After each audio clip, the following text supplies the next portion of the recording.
여름을 잘 보내셨죠? 여름이 다 갔습니다. 네, 여름에 뵙고 7월에 8월에 뵙고 10월에 뵙습니다. 예. 예. 여름은 어떠셨습니까? 예. 저의 올해 여름은 잘 보냈습니다. 잘 보내고 있다가 8월에 아주 굉장한 한 방을 먹었죠. 코로나 걸리는 바람에 한 2주 정도 힘들었습니다. 그리고 이제 곧 가을이 왔는데요. 어떤 유행가 가사가 가끔 떠올라요. 이런 거 말씀드린 거지만 가을을 남기고 떠난 사람 그런 계절인데요. 처음에 몇 년 동안은 그 가사가 잘 와닿지 않았는데요.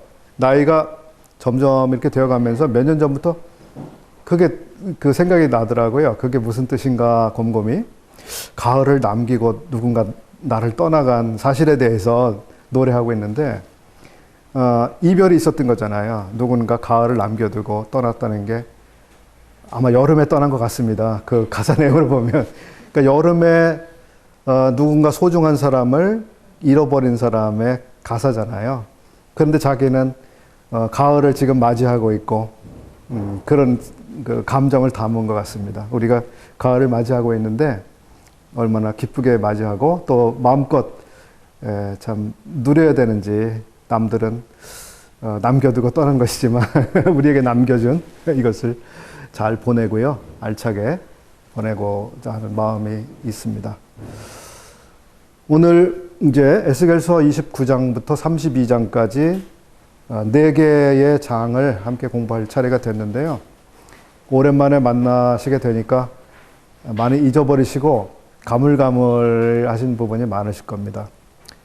그래서 그냥 지금까지 배운 거를 그냥 몇 가지만 한번 쭉 되돌려 보죠. 에스겔이라고 하는 선지자의 이름이 가지고 있는 뜻이 뭐라고 말씀을 드렸던가요?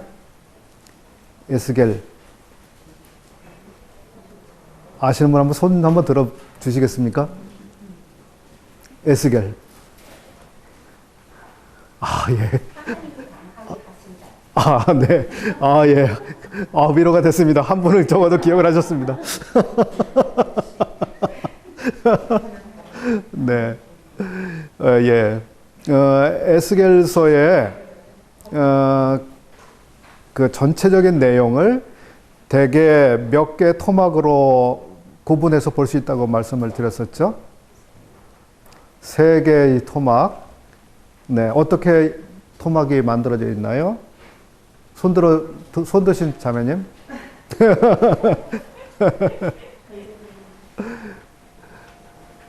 네, 에스겔서 전체는 먼저 예루살렘의 영광스러운 성전을 하나님께서 떠나가시고 그 이스라엘, 즉 남유다죠. 남유다 왕국에 대한 하나님의 심판이 내릴 것에 대한 예언, 그리고 그 심판이라고 하는 최종적 멸망을 말씀하는 거죠. 그런 내용이 전반에 이루어지고 있고요. 그것이 24장까지였죠.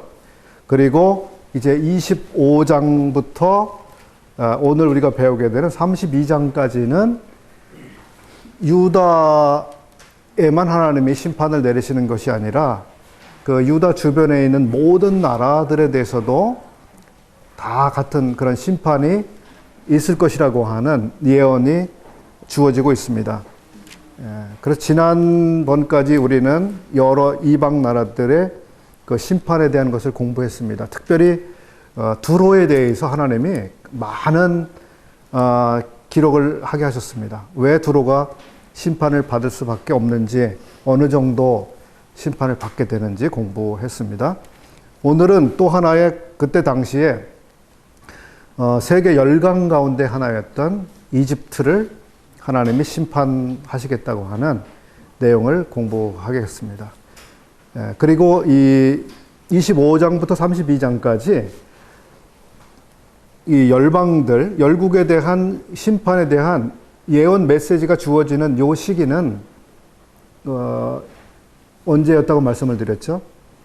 요 시기는 바벨로니아가 예루살렘 성을 세 번째로 포위해가지고 이제 세 번째가 이제 마지막 최종 멸망을 앞두고 포위하는 그 시기였습니다. 그러니까 예루살렘의 포위가 된 그 시기 동안 더 이상 예루살렘에게는 예언이 주어지지 않고 열방에 대한 그 심판에 대한 예언이 주어졌던 것입니다.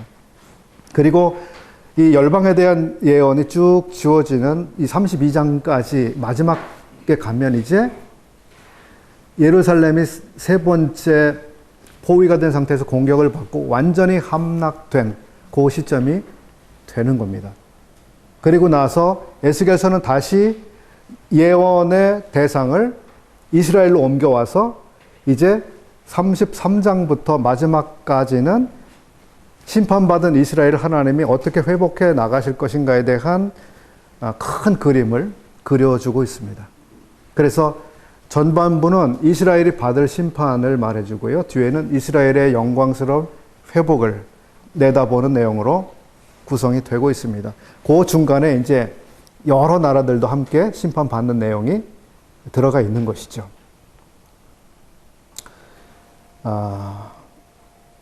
이런 정도로 이제 전체적인 그림이 그러했다고 하는 걸 한번 되짚어 봤고요. 오늘은 열방 여러 나라들의 심판 가운데 당대의 세계 제국 가운데 하나였던 이집트 역시 하나님의 심판을 면하지 못하는, 그래서 어떻게 이집트가 심판받을 것인지에 대한 내용을 공부하겠습니다. 하나님께서는 이집트를 심판하시기 위해서 어떻게 하셨을까요? 네. 하나님은 여러 가지 방법으로 심판을 하시기도 하시죠. 내분이 일어나서 왕에 대한 이 역성혁명이 일어나서 왕을 암살한다든지 제거한다든지 해서 왕조를 끝내게 하시기도 하시고요. 또는 하나님이 잘 사용하시는 방법들, 기근, 연병, 이런 것으로 심판을 하시기도 하는데, 이제 여기 29장, 32장까지는 하나님이 외국의 강력하고 잔인한 군대를 데려오셔서 여기를 공격하게 하시는 겁니다. 그래서 그 나라를 완전히 초토화되게 하시는 그런 방법으로 하시는데요. 이집트는 강력한 제국이긴 했지만 잔인성에 있어서는 다른 나라들에 비해서 조금 떨어졌습니다. 물론 출애굽 당시에 이집트 사람들이 유대인들, 히브리인들을 얼마나 학대했는지 우리는 보았고, 그 종족을 모조리 말살하기 위해서 잔인한 방법을 택했지만, 이집트 사람들이 전쟁에서 그 포로들 또는 전쟁 중에 행하는 그 잔인한 행동의 정도는 다른 나라들에 비해서 그래도 봐줄만한 정도였습니다. 가장 잔인했다고 알려진 그러한 나라가 아시리아였습니다. 아시리아. 사람들을 잡아서 목을 자르는 건 기본이고요. 가죽을 벗기고요. 이런 짓을 그냥 서슴지 않고 했고, 왜냐하면 그렇게 함으로 인해서 공포심을 자기들이 정복한 지역에 심어주는 겁니다. 까불지 마라. 머리 쳐들었다간 한 방에 날아간다.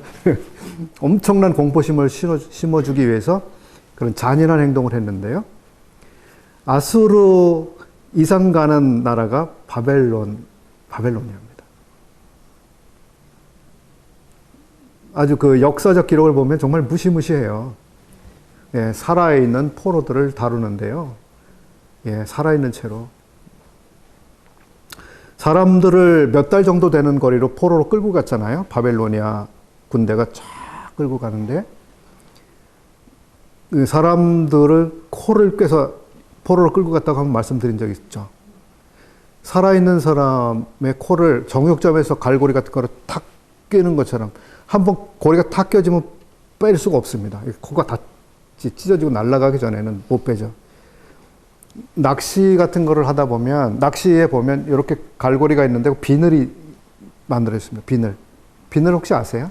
낚시 비늘이 있어서 낚시 바늘이 그 고기 아가미에 탁 꼬이게 되면 다시는 안 빠지도록 딱 물고 있는 거예요.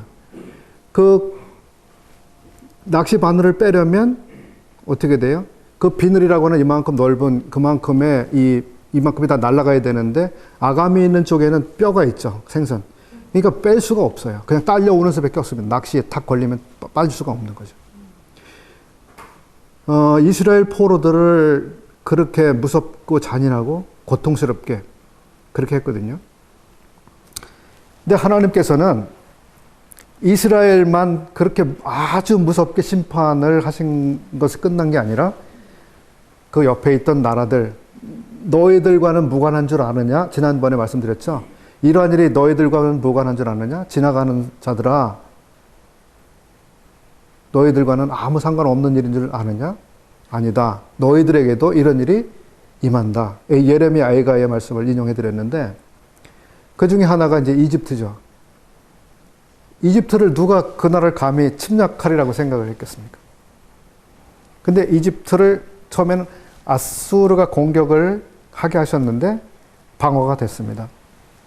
아수르는 바벨로니아에 이렇게 망했거든요. 그 다음에 바벨로니아가 이집트를 공격을 해 들어오게 하셨습니다. 이집트의 거대한 나라가 이제 아주 한마디 작살이 나는 이런 심판에 임하게 되는 거죠. 그래서 여기서 에스겔 선지자가 이야기하는 것처럼 이때 이집트가 받은 타격이 너무 크고 피해가 너무 커서 더 이상 그 후대의 역사는 지금까지 우리가 살고 있는 지금까지 이집트의 그 강력한 힘과 영광스러운 나라의 그 부요함과 그 화려함은 더 이상 회복되지 못했습니다. 물론 어느 정도는 그 국가적 회복이 이루어졌었어요. 여기도 예언이 되고 있지만요. 그러나 옛날의 영광을 회복하지는 못했습니다.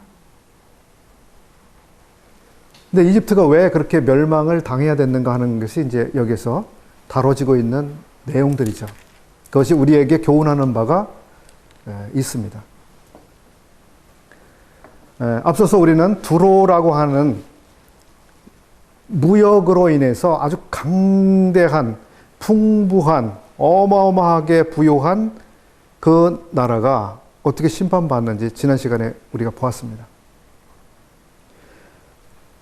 두로라고 하는 나라의 그 무역의 규모, 모든 나라들과 교역을 뭐 안 하는 나라가 없이 모든 나라들이 함께 이 통상 체결을 맺고 무역을 하고 그 수입을 얻는 그 나라였는데 그 나라가 정말 아주 전 세계에 이름을 떨치고 영광스럽게 되니까 어떻게 됐지요? 교만해졌죠. 그래서 어떻게 했죠? 교만해져서? 네. 예. 두로 왕이 실제적인 그 두로의 왕이었지만 두로 왕이 가지고 있던 마음의 그 생각, 깊은 곳에 있는 영의 생각은 하나님을 감히 대적하는 영이 그를 지배하고 있었던 거죠. 내가 하나님의 보좌보다 더 높은 곳에 내가 올라갈 사람이다. 올라갈 수 있다. 그렇게 교만을 떠는 그런 정도가 됐습니다. 오늘 이집트도 우리가 봅니다마는 이집트 왕, 즉 바로의 마음이 어느 정도까지 높아졌는지 우리가 또 보게 될 것입니다.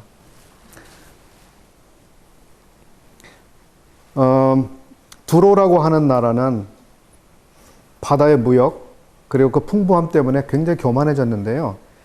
지금 말씀드린 것처럼 그 교만은 이 마음의 교만뿐만 아니라 영적인 성격을 가지고 있었습니다.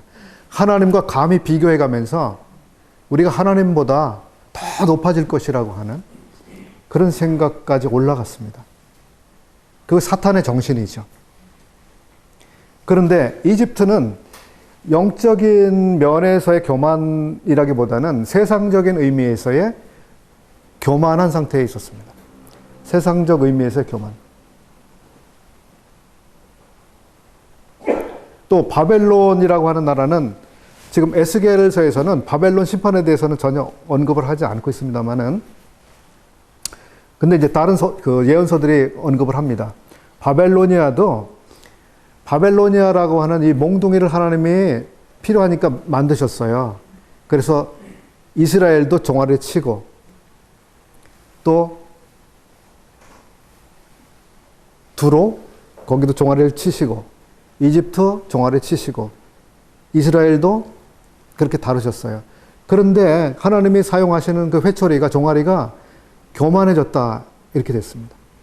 그래서 자기가 스스로 모든 나라들보다 뛰어나서 자기 힘으로 모든 나라들을 이렇게 찍어 누르고 통제하고 다스리고 그렇게 됐다라고 하면서 그렇게 교만해지면서, 또 하나님은 어느 정도 체벌의 목적을 달성하기 위해서 체벌할 수 있는 기회와 체벌할 수 있는 방법들을 하나님이 허락을 하셨습니다.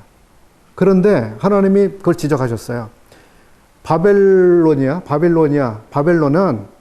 하나님이 사용하시는 몽둥이로서 너무 과할 정도로 자기 그 군사력이나 이 폭력적 수단을 사용했다 지적하셨습니다.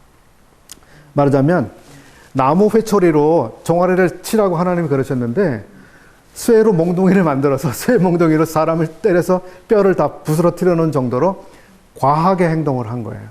하나님은 그런 정도까지 징계하시는 목적이 거기에 있지 않았는데, 바벨로니아는 너무 지나칠 정도로 그렇게 잔인했던 것입니다. 그렇기 때문에 바벨로니아 역시도 하나님이 징계하시는 이런 그림이 이제 그 역사적으로 이어지게 되는 겁니다. 근데 바벨로니아가 하나님의 심판을 받게 됐을 때, 두로는 영적인 면에서의 교만이고, 이집트는 세상적 의미에서의, 즉 세상적 의미가 뭐예요? 소유, 물질, 풍부 이런 거거든요. 그런 의미에서 교만의 특징이 있는데, 바벨로니아도 영적인 면에서 대단히 중요합니다. 지금 그들이 구약 시대에는 그들이 모든 열방들에 대해서 지나칠 정도로 과격하게 잔인하게 한 거에 대해서 하나님 책임을 물으셨지만, 그러나 계시록에서 우리가 보게 되면 역사적으로 이 바벨로니아는요 사라지지가 않고요 또다시 등장할 겁니다. 역사 속에 바벨로니아는 부흥했다가 지금 사라졌죠. 메데 페르시아에 의해서 없어져 버린 나라예요. 그럼에도 불구하고 계시록에서 우리가 보는 것처럼 바벨로니아라고 하는 그 어마어마한 국제적인 체계와 힘과 그리고 그들이 추구하는 바 이런 게 되살아날 거라고 우리가 보는 거거든요. 그리고 그 장래에 나타날 영적 바벨론, 그것을 우리가 음녀라고 표현하고 있습니다. 왜 음녀인가요? 모든 영적인 면에서 타락된 모든 귀신들의 집합소, 이렇게 일컬어지고 있습니다. 그러니까 바벨로니아는 예전 역사 속에서도 하나님의 심판을 받았지만 앞으로 나타날 바벨로니아도 그렇게 될 것인데, 앞으로 나타날 바벨로니아의 멸망이 사실은 더 심각하죠. 심각합니다. 그건 전 세계적인 규모를 가지고 있습니다. 계시록에 나타난 바벨로니아는 전 세계적인 무역체계, 경제, 금융체계, 정치체계, 그 모든 체계들, 정보통신, 교통 다 하나로 얽혀진 하나의 나라와 같이 움직이는 그런 전 세계적 규모의 시스템, 이게 바벨로니아거든요.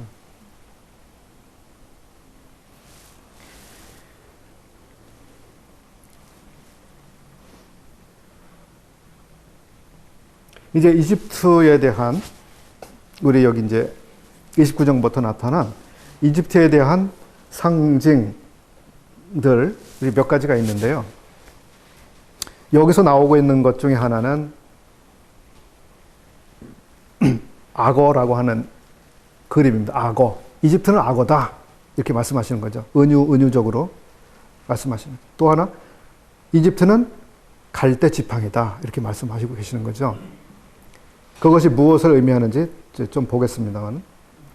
그런데 이집트에 대한 상징은 이사야 선지자는 창일하는 하수 이렇게 말해줬습니다. 창일 뭐죠? 아주 범람에서 넘쳐나고 있는 홍수가 일어났습니다. 그냥 넘쳐 흐르는 물. 그렇게 흘러가는 하수, 즉 나일강을 말해주고 있습니다. 그러니까 이집트의 실제적인 그 기후라든지 뭐 지형 이런 것 관련이 있는데요. 이집트는 홍수 때문에 정말 난리가 나는 나라로 알려져 있죠. 나일강, 그래서 나일강 주변의 그 범람 때문에 거기에 오히려 평야가 만들어지고 그 평야를 통해서 거둬들이는 모든 곡물들의 풍성함과 그 부유함 때문에 나라가 엄청나게 강해지고 부유해졌어요. 그러니까 홍수의 범람이 그들에게는 불리한 조건이지만 그 상황 속에서 하나님이 좋은 것들을 풍성하게 공급을 받게 하셨어요. 그런데 이 창이라는 하수와 같은 이집트, 이 나라는 마치 자기들의 부유함과 이 윤택함 이런 것에 있어서 마치 자기 나라에 홍수가 흘러 넘었던 것처럼 자기들의 힘과 부유함 이런 것들을 적절하게 사용하는 일에 실패한 거죠. 그 다음에 이사야서 27장에서는 이집트에 대해서 리워야단이라고 말하게 됐습니다. 리워야단. 그 욥기에 여러 번 나오죠. 리워야단. 바다에 사는 괴물이죠. 바다에 사는 괴물인데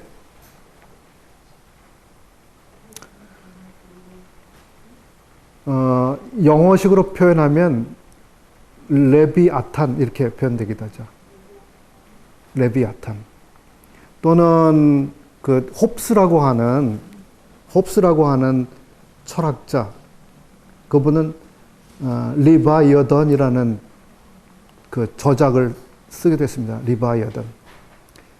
그 리바이어던이라고 하는 그 홉스가 쓴 책의 내용은 국가라고 하는 괴물을 다룬 겁니다. 국가 자체가 하나의 괴물처럼 행동할 수 있다라고 한 겁니다. 왜 괴물입니까? 괴물은 이성적이고 합리적으로 통제가 되거나 그렇게 행동하지 않는 거거든요. 국가라고 하는 전체 단위가, 그리고 국가라고 하는 전체주의가 그 권력이 잘못 사용되면 매우 비합리적이고 그리고 비이성적으로 사용이 될 수 있는 거라는 거예요. 그래서 특별히 전체주의나 독재주의라고 하는 그러한 정권들을 일컬어서 그것을 괴물, 리바이어던이라고 말할 수 있는데요. 근데 홉스라고 하는 사람은 그거를 좋은 면에서 생각을 했어요. 좋은 면에서 얘기했습니다. 왜냐하면 어떤 나라든지 그것이 그 황제권이든 왕권이든 혹은 그 민주공화정에 있어서 뭐 의회 권력이든 그러한 그 권력이 아무에게도 존재하지 않는 그러한 체제로 사람들이 살아가는 이 사회가 운영된다면 어떻게 될까? 소위 무정부 상태에 떨어지게 되는 거죠. 인간이 사는 사회는 무정부 상태로 떨어지는 것, 즉 뭐죠?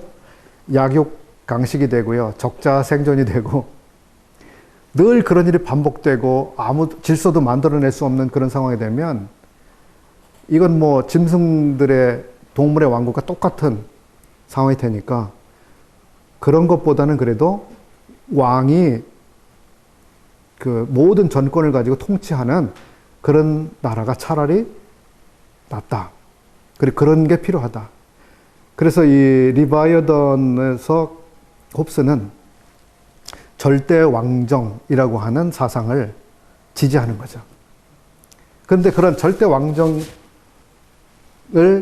어떻게 사용할까에 대한 책임이 따르게 되는데 그것을 잘못 사용함으로 인해서 문제들이 수없이 일어났죠. 그 뒤에 일어난 전체주의 국가들, 나치즘이라든지 파시즘이라든지 뭐 마르크시즘이라든지 그러한 사상이 지배하는 정치 체제를 통해서 수많은 사람들이 그냥 하나의 도구처럼 다루어지고 인명이 정말 파리의 목숨처럼 다루어지는 그런 시대가 왔었는데요. 그건 역시 괴물의 시대죠. 우리는 뭐 그런 생각을 좀 하고 살아야 된다고 봅니다. 제가 정치학을 말하는 건 아닌데 우리가 사는 사회가 무정부 사회가 돼서는 안 됩니다. 큰일 납니다. 그러면 건전한 권력을 가지고 국민들을 섬기고 질서를 유지하고 하는 그런 국가들이 돼야죠. 그래서 우리가 그런 기도하지 않습니까?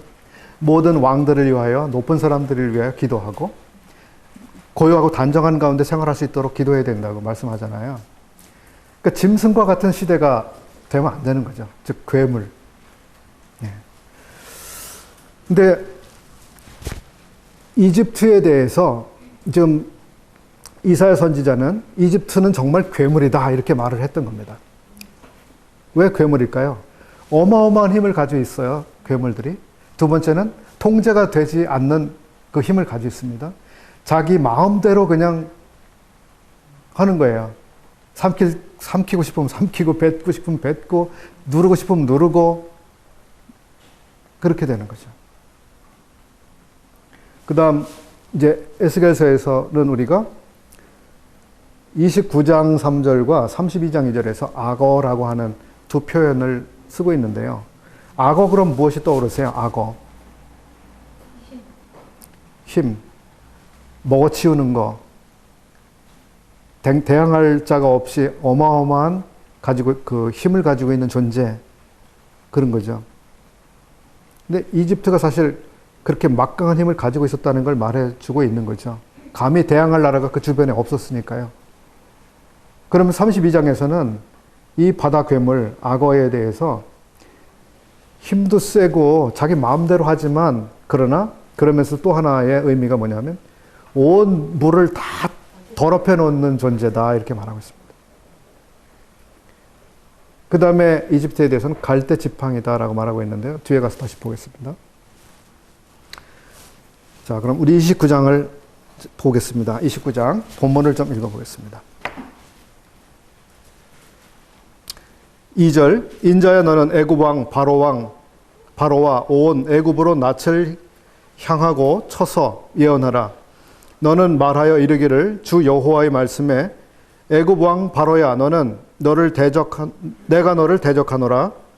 너는 자기의 강들 중에 누운 큰 악어라. 스스로 이르기를 이 강은 내 것이라. 내가 나를 위하여 만들었다 한도다. 이렇게 말하였을 때 여호와 하나님께서 말씀하시죠. 내가 갈고리로 내 아가미를 꿰고 내 강의 고기로 내 비늘에 붙게 하고 내 비늘에 붙은 강의 모든 고기와 함께 너를 내 강들 중에서 끌어내고 너와 내 강의 모든 고기를 들에 던지리니 내가 지면에 떨어지고 다시는 거두거나 모험을 입지 못할 것은 내가 너를 들짐승과 공중의 새의 식물로 주었습니다. 이 강들에 살고 있는 악어가 강을 벗어나서 마른 땅에 육지에 던져지면 어떻게 될까요? 네. 적자 생존의 반대말이죠. 적합하지 않기 때문에 생존을 못합니다. 몇 시간 내에 건조한 그걸 견디지 못하고 목말라 죽겠죠. 그리고 자기 몸에 붙어있던 다른 존재들이 있잖아요. 함께 다 그렇게 죽는 겁니다. 그러면 이제 공중의 새들이 와서 음식으로 먹는. 여기 이집트 왕 바로가 하고 있는 말이 중요한 말이죠. 뭐라고 이야기하고 있죠? 이 강은 내 것이다. 소유권을 말하고 있습니다. 소유권. 두 번째는 뭐죠? 내가 나를 위하여 만들었다. 이렇게 말하고 있습니다. 뭐죠? 자기가 창조했다라고 주장을 하고 있는 겁니다. 이것은 하나님의 그 권위에 대한 도전을 하고 있는 거죠. 지난 주일날 제가 이제 지난 주일 맞죠? 그 주일 메시지를 할 때에 바벨로니아 왕 느부갓네살 그리고 그 후대 왕 벨사살 왕에 대해서 말씀을 드렸을 때 그들의 교만이 극에 달하게 되니까 하나님이 심판하시죠. 느부갓네살 왕이 어마어마한 궁전을 만들어 놓고 그 높은 데 올라가서 자기가 쫙 내려다 보면서 바벨로니아 시가지를 쫙 보면서 자, 이거 누가 만들었나? 내가 만들었다 하면서 자랑하잖아요. 이 바로 왕도 똑같은 상황이에요. 이걸 누가 만들었겠어? 내가 만들었지.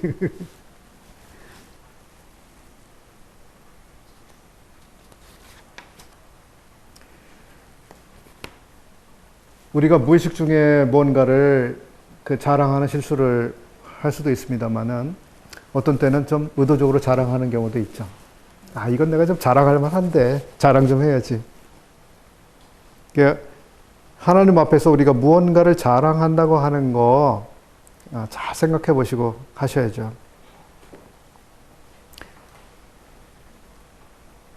우리가 무엇을 자랑을 하고 싶어 할까요? 자식 자랑, 뭐 남편 자랑, 뭐 자랑, 내가 가진 거 뭐에 대한 자랑, 뭐 자랑할 게 참 많이 있을 수도 있겠죠. 자기가 이룬 일에 대해서, 성취한 것들에 대해서 여러 가지 자랑하고 싶은 마음이 우리에게 들 수 있습니다. 근데 중요한 부분은 우리의 자랑이 내가 자랑할 만한 그것이 어디에서부터 온 것이고 그 자랑할 만한 일이 어떻게 내 삶에 성취되었는가를 우리가 생각해 봐야 되는 거죠. 그래서 신명기 8장에서 모세가 그렇게 이스라엘 사람들에게 이야기를 했습니다. 여러분이 약속된 땅 가나안에 들어가게 되면 그리고 들어가서 은금이 풍부하게 되고 정말 어마어마하게 좋은 것들, 값진 것들을 여러분들이 다 소유하게 되고 부자가 되고 그렇게 되면 그때 여러분의 마음속에 그런 생각이 일어날지 모릅니다. 즉 우리가 열심히 일해서 내가 돈 버는 재주가 좋기 때문에 내가 이 어마어마한 것을 내가 지금 소유하게 됐어. 내가 돈을 이렇게 잘 번 거는 내가 사업을 잘하는 사업 수완 때문에 이렇게 된 거야. 자, 이런 식으로 말하지 말라고 이야기했었습니다. 한번 읽어볼까요? 신명기 8장.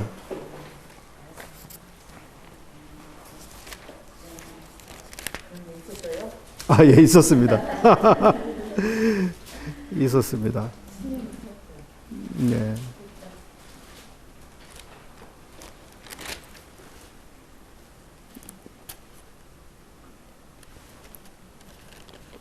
자, 11절부터 볼까요? 11절. 내가 오늘날 내게 명하는 여호와의 명령과 법도와 규례를 지키지 아니하고 내 하나님 여호와를 잊어버리게 되지 않도록 삼갈지어다. 내가 먹어서 배불리고 아름다운 집을 짓고 거하게 되며 또 내 우양이 번성하며 내 은금이 증식되며 내 소유가 다 풍부하게 될 때에 그런 때가 이스라엘에게 올 거라고 전망한 겁니다. 그렇게 됐을 때 두렵건대 내 마음이 교만하여 내 하나님 여호와를 잊어버릴까 하노라. 여호와는 너를 애굽 땅 종 되었던 집에서 이끌어내시고. 그리고요 17절 또 두렵건대 내가 마음에 이르기를 내 능과 내 손의 힘으로 내가 이 재물을 얻었다 할까 하노라. 내 하나님 여호와를 기억하라. 그가 내게 재물 얻을 능을 주셨습니다. 이같이 하심은 내 열조에게 맹세하신 언약을 오늘과 같이 이루려 하심이니라. 그러니까 사람이 성공하고 잘되고 자랑할 만하고 마음이 정말 이렇게 높아지게 되는 이런 상황이 됐을 때 이게 다 내가 잘해서 이렇게 된 거지. 이런 생각이 들으면 큰일 난다는 겁니다. 큰일 난다는 거야. 설령 사업을 잘해서 돈을 벌었다 하더라도 어떻게 하라고요? 재물을 자기가 얻었다고 생각하는 게 아니라 재물을 얻을 능을 하나님이 주셨기 때문에, 즉 사업을 잘할 수 있는 지혜와 능력도 하나님 주셨기 때문에 사업을 잘하는 거고, 누군가 공부를 잘해도 그가 자기가 열심히 하는 부분도 있겠지만 공부를 잘할 수 있는 지혜를 하나님이 주셨기 때문에 잘하는 거예요. 그 점을 생각을 안 하면 내가 열심히 했으니까 이 정도는 뭐 될 수 있었던 거 아니야? 내가 노력을 안 해봤어 봐. 어떻게 이런 일이 이루어지겠어? 라고 하면서 자기가 50%의 공을 가져가는 그런 계산을 우리가 할 수도 있는 거죠. 아니라는 겁니다. 그렇게 생각하면 큰일 나는 거예요. 모든 열방들이 그렇게 해서 열방의 왕들 다 하나님이 낮추신 거 아니에요. 아수르, 바벨론, 두로, 이집트.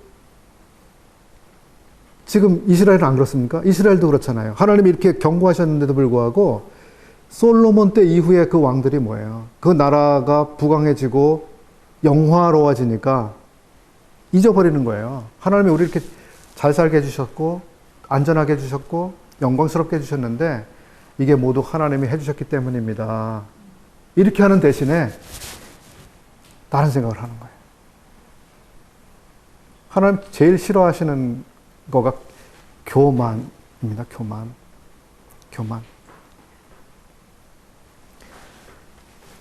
자, 우리 에스겔서 29장으로 다시 오시게 되면요.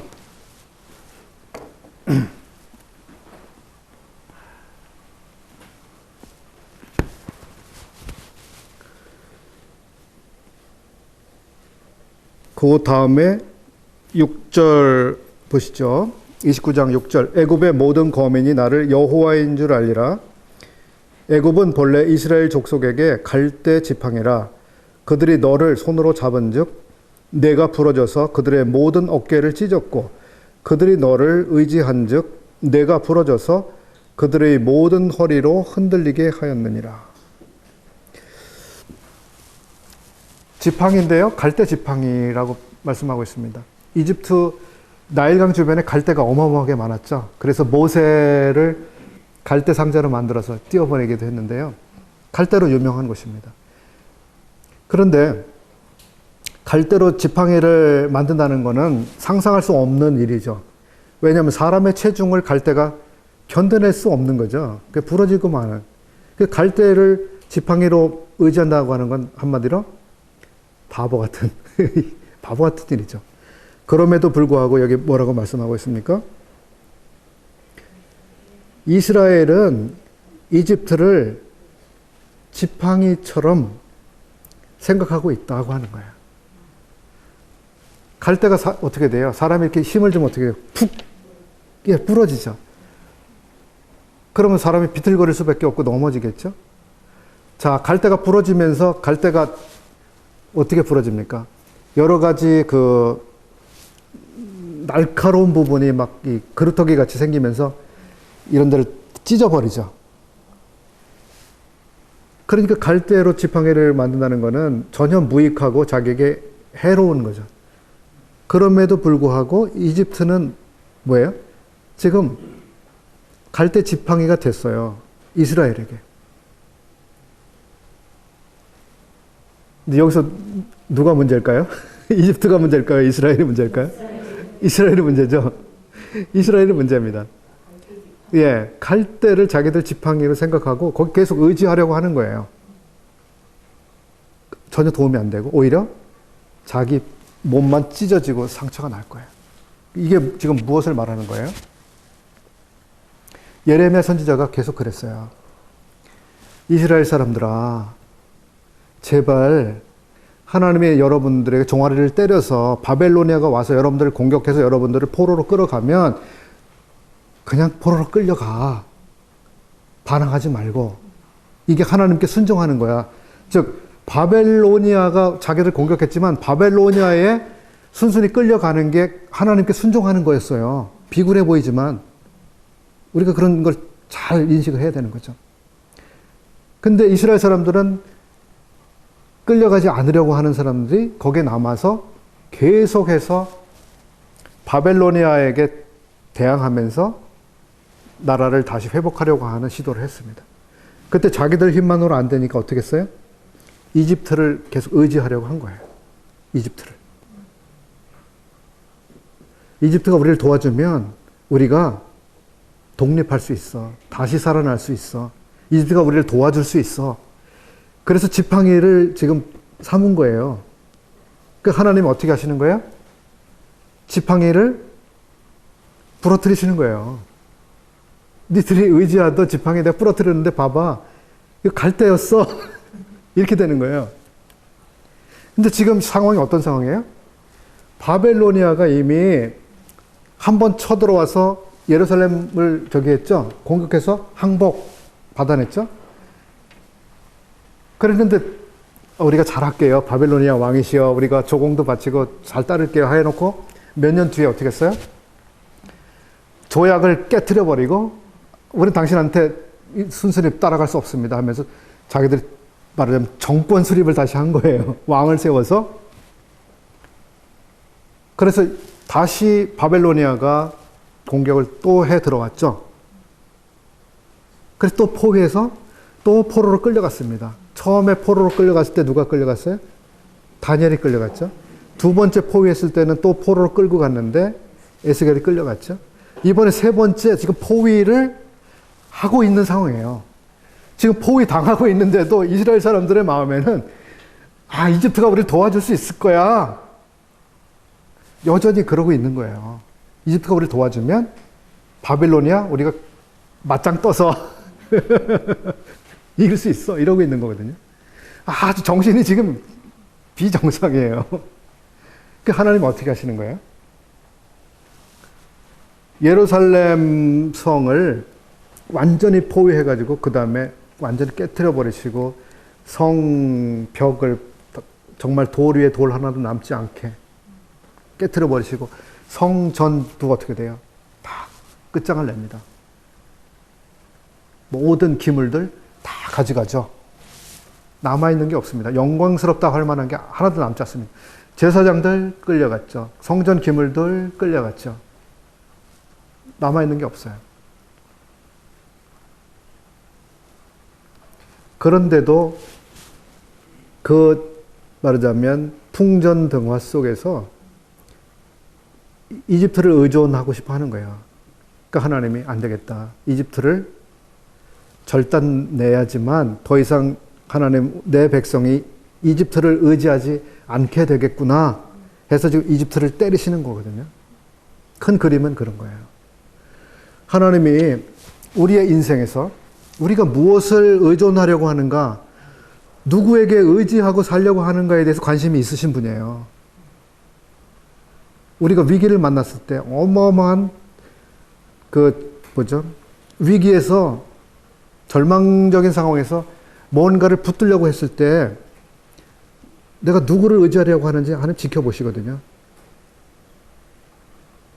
누구를 의지하길 바라실까요, 하나님이? 하나님만 의지하게 하시는 게 하나님 뜻이거든요. 근데 우리는 어떻게 하죠? 위기가 찾아오면 하나님을 의지하는 대신에 다른 의지할 거를 열심히 찾죠. 그래서 문제가 해결되는 경우도 있지만 그게 하나님 보실 때 최선은 아닌 거예요. 최선은 아닌 거예요. 하나님만 의지할 수 있는 그 상황으로 우리를 끌어놓으신 거거든요. 근데 그걸 우리가 거기서 하나님을 의지하는 대신에 또 이집트를 찾아다니면 하나님의 의도와는 전혀 다른 일이 우리의 삶에 진행되는 거예요. 이런 실수 우리가 굉장히 많이 하고 사실 살아갑니다.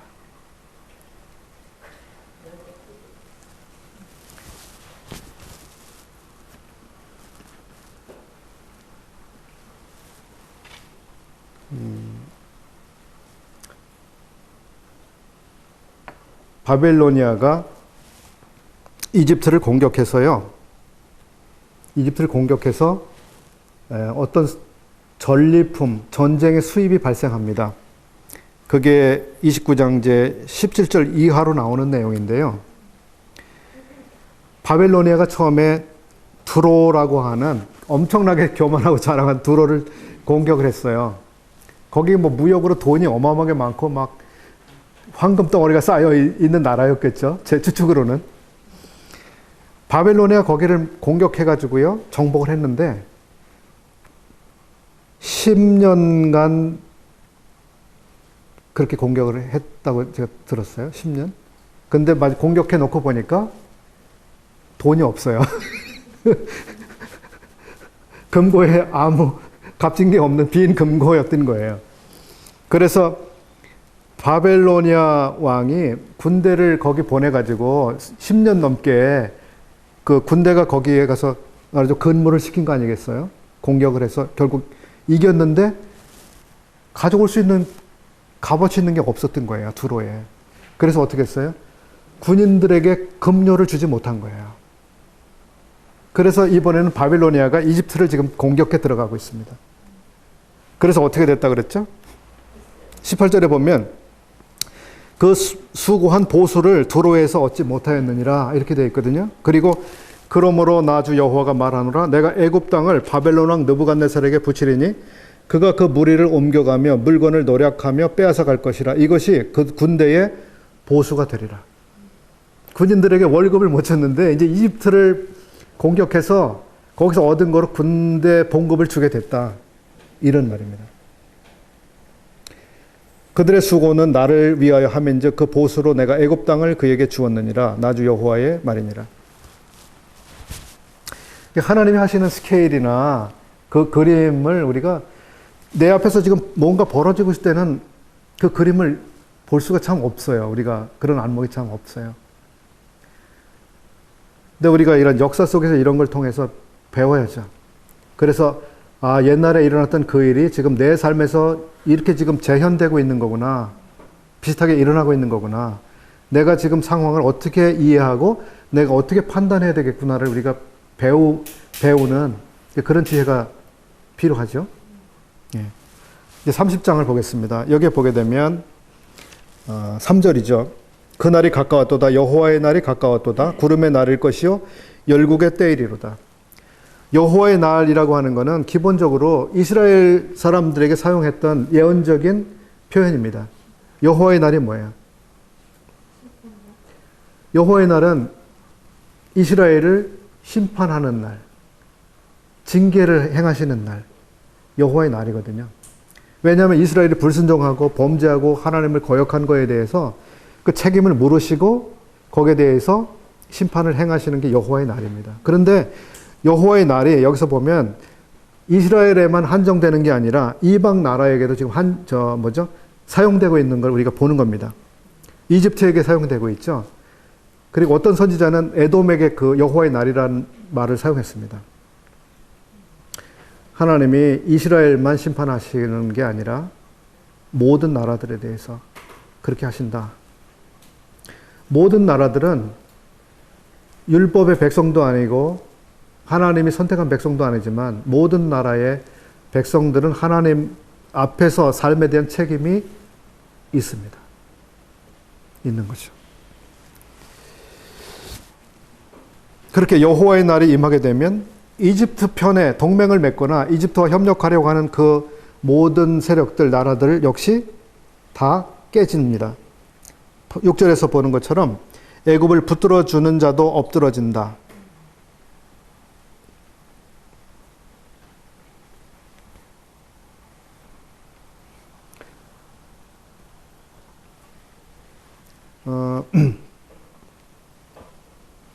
제가 이 노트에다가 써놨는데요.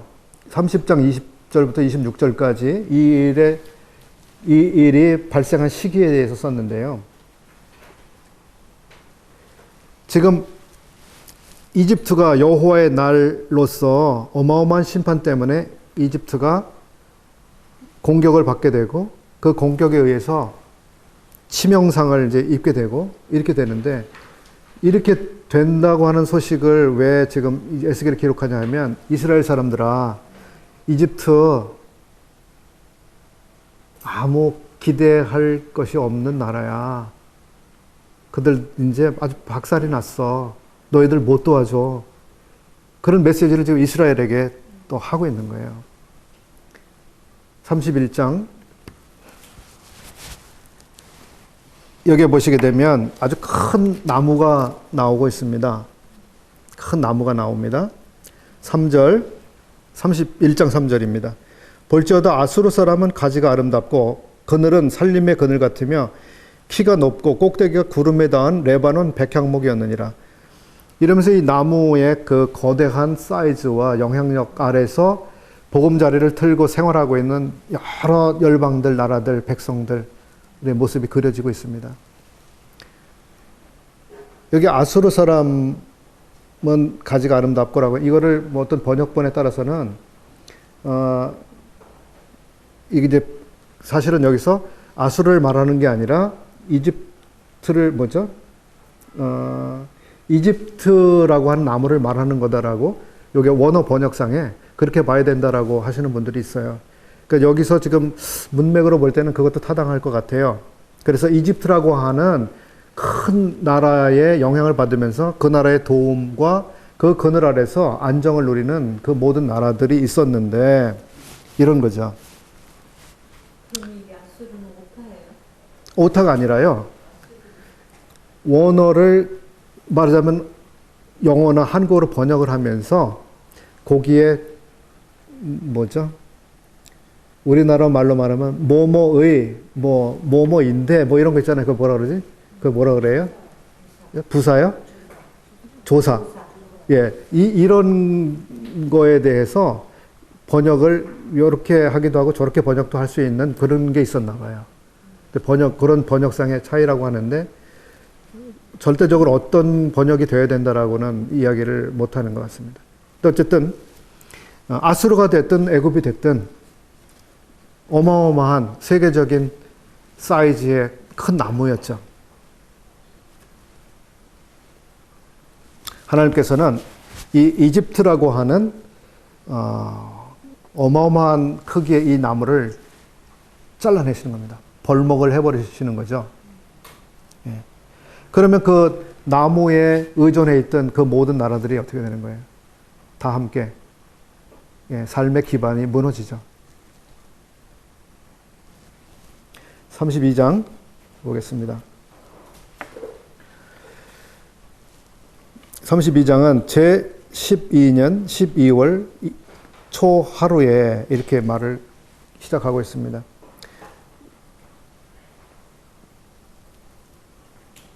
이때는 예루살렘 성이 함락된 다음입니다. 지금 예루살렘 성이 함락된 다음 31장까지는 뭐죠? 31장은 제11년 3월 초 하루라고 되어 있죠. 함락 전이고요. 32장은 함락 이제 된 다음 상황입니다. 그 상황 속에서 이 메시지가 나온 거예요.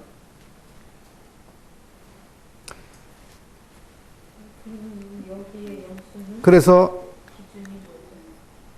이거요? 그거는 이제 여러 가지 역산을 하기도 하고요. BC 586년부터 해가지고 역산으로 들어가든지, 그걸 이제 그 연대와 시기를 그 연구하는 분들은 그걸 연구를 했어요.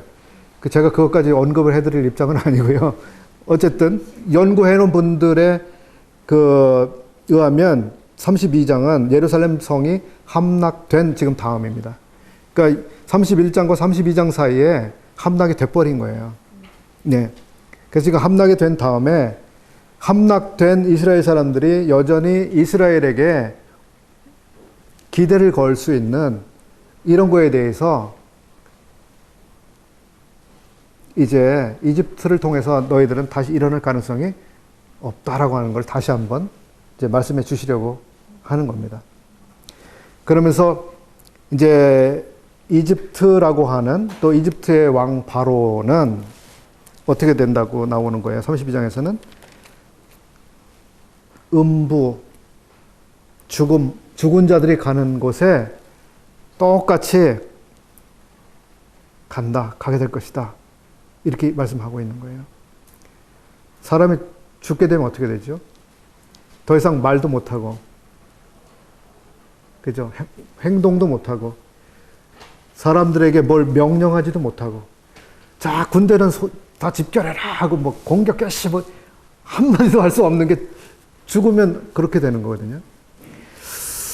여기에 32장에는 이제 이집트 왕 바로도 죽어서 죽은 자들이 가는 곳에 가 있게 될 때 더 이상 아무 힘도 쓰지 못하는 죽은 자가 된다. 그러면서 이제 바로가 가 있는 그 음부는 거기에 여러 나라 왕들이 와 있죠. 아수르 왕, 엘람, 메색, 두발, 에돔, 시돈 뭐 등등의 많은 한때는 권세를 누렸던 힘이 있었던 사람들이 다 무덤에 내려가 있는 그걸 그려주고 있습니다. 저 1년에 한두 번씩 공동묘지를 좀 가보거든요. 공동묘지에 가면 무덤이 몇백 개씩 쫙 이렇게 있어요. 그러면 무덤들을 내다보면서 이 생각 저 생각을 해봅니다. 이 무덤들의 각각의 주인들의 삶을 그려보는 거죠. 어떤 사람은 남자였을 거고 여자였을 거고, 어떤 사람은 30세에 죽었을 거고, 어떤 사람은 70세에 죽었을 거고, 어떤 사람은 도지사쯤 했을 거고, 어떤 사람은 농민이었을 거고, 어떤 사람은 병에 의해서 죽었을 거고, 어떤 사람은 싸우다 죽었을 거고, 다양한 종류의 사람들이 거기 묻혀 있는 그 공동묘지를 봅니다. 그 많은 사람들 중에 저한테 한마디라도 말하는 사람은 없어요. 그런데 그 많은 무덤들 주인 가운데 어떤 사람은 국회의원이고, 어떤 사람은 장관이고, 어떤 사람은 수천 명의 군대를 거느리던 장수였을 거고, 수많은 사람들의 무덤을 보죠. 저희가 살고 있는 동네만 해도 그 의병장으로서 막 군대를 이끌고 싸우던 사람들 무덤도 있고 막 이래요. 의정부에. 그런 생각을 해보죠. 그런 분들 무덤에 가서 한때는 수천 명의 병력을 말의 명령 한마디로 움직였던 사람, 그 사람의 말을 조금이라도 불복종하면 칼로 이게 목을 베일 정도로 그렇게 무시무시하고 엄위하던 명령자였던 그 사람, 막강한 힘을 가지고 있던 그 사람이 지금 무엇을 하고 있는가?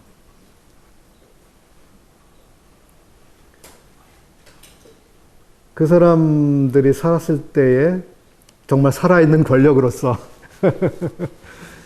어떤 삶을 살았는데 지금은 똑같은 입장이 되어 있는 것을 봅니다. 나도 저렇게 되지. 살아있는 동안 무엇을 할 것인가? 한 번쯤 생각을 더 해보는 기회가 되고, 이집트의 왕 바로, 그 왕이 나일 강은 내 것이다. 이 강은 내가 만들었다. 이렇게 말했던 그 왕, 지금 모든 사람들이 죽으면 가게 되는 그곳에 똑같이 가 있습니다. 소위 음부라고 일컬어지는 곳이죠. 음부. 그들의 삶에 대해서 하나님 앞에 계산을 하게 되겠죠. 어떤 삶을 살았는지, 하나님이 그 사람에게 주신 기회나 자원과 재능과 그 모든 것들을 어떻게 사용했는지에 대한 책임을 하나님이 물으실 거고, 각각의 사람들은 대답을 해야 될 것이죠. 로마서에 있는 그런 말씀이 가끔 생각이 납니다. 우리가 형제에게 어떤 무익한 말을 하든지 그것에 대해서 하나님 앞에서 해명해야 될 때가 올 것이다. 이런 말씀이 있습니다. 어떤 무익한 말을 하든지 반드시 계산해야 된다고 하는 거예요. 하나님이 우리가 그냥 사소히 내뱉는 이 말 한마디에 대해서 그 계산을 하실 거라는 말씀이거든요. 특별히 형제에 대해서 말을 잘해야 되는 거죠. 성도들에 대해서 비방하고 비난하고 근거도 없는데 막 이렇게 이렇게 까내린다 그럴까? 낮추기도 하고 뒤에서 나쁘게 말하고 뭐 이런 거 정당하지 않은 말들을 하고, 하나님 앞에 우리의 말 한마디조차 그렇게 하나님 앞에 계산을 해야 된다면 네가 그때 그 사람에게 왜 그 말을 했는지 나한테 설명해 봐라고 하나님이 요구하실 거거든요. 거기에 대해서 해명해야 되리라고 말씀하셨습니다. 그렇다면 우리의 말도 그러한데 우리의 행동이나 우리가 누구를 어떻게 대했는지에 대한 그 모든 것들에 대해서 당연히 우리가 책임이 있고 해명해야 되는 거죠. 근데 너무 겁먹지 마세요. 예, 하나님은 우리가 책임져야 될 것뿐만 아니라 잘한 것들을 더 많이 기억하시니까요. 예. 네. 이제 마지막으로 정리를 한번 해보겠습니다. 제가 여기 제임스 조이스 써놨네요. 제임스 조이스라는 그 소설가가 있었습니다. 아일랜드 사람인데 그 사람의 고향이 더블린인데 그 자기가 살았던 그때 그 당시의 사람 그 사회를 생각하면서 더블린 사람들이라고 하는 소설을 썼습니다. 그 더블린 사람들이라고 하는 책 중에 그 죽은 사람들이라고 하는 챕터가 있어요.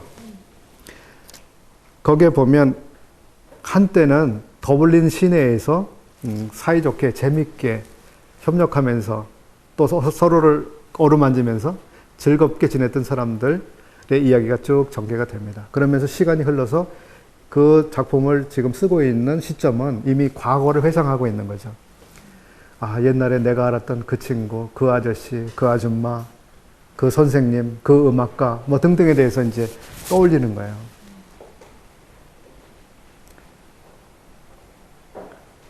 우리가 현재를 살고 있지만 우리도 언젠가는 죽은 사람으로 기억되는 시간이 오겠죠. 그리고 추억을 하겠죠. 우리에 대해서. 어떤 존재로 우리가 기억될 것인가. 결론. 그래서 우리는 누구를 자랑할 것인가. 그리고 무엇을 자랑할 것인가. 이집트 왕 바로가 그런 점에 있어서 자기를 자랑했습니다. 그리고 자기가 한 것들에 대해서 자랑했고 또 자기가 하지 않았음에도 불구하고 자기가 한 것처럼 자랑하기도 했습니다. 우리가 무엇을 자랑하고 누구를 자랑하며 살아갈 것인가? 누굴 자랑하시겠어요? 네, 예, 정답을 쉽게 말씀할 수 있는 것을 질문했습니다. 그 다음에 우리 삶에 도움이 필요할 때 여기 제가 구원이라는 단어를 썼는데요. 구원이라고 하는 말은 굉장히 다양한 그 어감을 가지고 있는 그 의미를 가지고 있는 말입니다. 우리의 영혼이 영원히 구원받는 것을 포함할 뿐만 아니라 우리의 생명이 위태로운 여러 일들 가운데서도 우리가 주님의 도우심으로 건진받는 그 모든 것, 최후적으로 우리의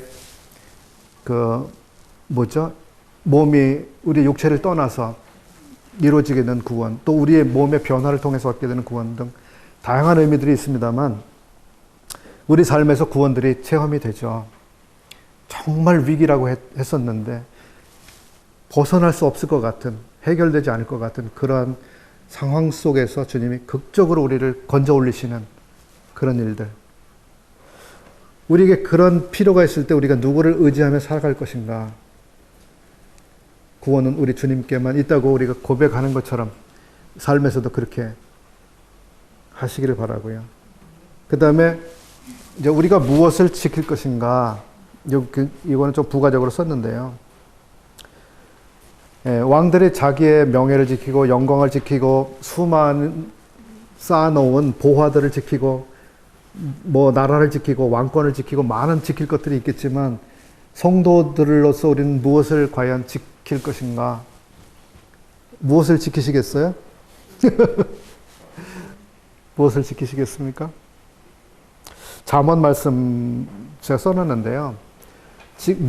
뭐로 지킬 만한 것 가운데 여러분의 마음을 지키십시오 하는 거예요.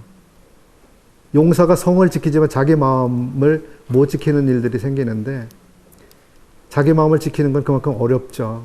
그러면서도 굉장히 중요한 문제입니다. 특별히 우리가 교만하고 자랑하고 이런 문제에 있어서 자기를 못 지키는 일들이 많이 생기죠. 빌립보서 4장 7절 말씀 써놓는데 이건 우리가 우리에게 있는 뭔가를 지키는 문제뿐만 아니라